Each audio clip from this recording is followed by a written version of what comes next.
అందరికీ నమస్తే. నేను మీ శివరామకృష్ణ. హరిహర వీరమలు సినిమా హిట్ టాక్తో దూసుకుపోతుంటే కొంతమంది ఔరంగజేబు ఫ్యాన్స్ మాత్రం ఆ సినిమా గురించి లేనిపోనివి సృష్టించి సోషల్ మీడియాలో వదులుతున్నారు.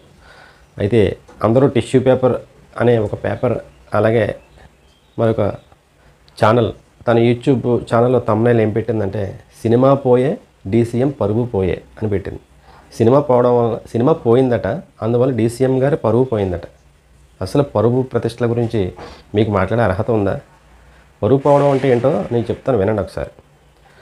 అధికారాన్ని అడ్డం పెట్టుకుని క్విడ్ ప్రోకో అనే కొత్త పదాన్ని పరిచయం చేసి దాని ద్వారా ప్రజాధనాన్ని కొల్లగొట్టి దానికి ఫలితంగా జైలు శిక్షణ అనుభవించినప్పుడు పోయిందే పరువు. దాన్ని పరువు పోవడం అంటారు. అప్పట్లో సన్నబియ్యం ఇస్తానని మీ అన్న చేసిన వాగ్దానాన్ని అది ప్రచురించిన పేపర్ కటింగ్ పట్టుకుని అసెంబ్లీలో అడిగితే అది సాక్షి పేపర్కి సంబంధించిన పేపర్ కటింగు.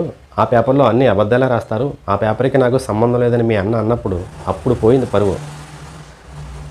సొంత ఇంట్లో ఆడవాళ్లే మీ అన్న గురించి దుష్టులు దుర్మార్గులు అని పత్రికాముఖంగాను ప్రెస్ మీట్లోనూ చెప్పినప్పుడు పోయింది కదా పరువు.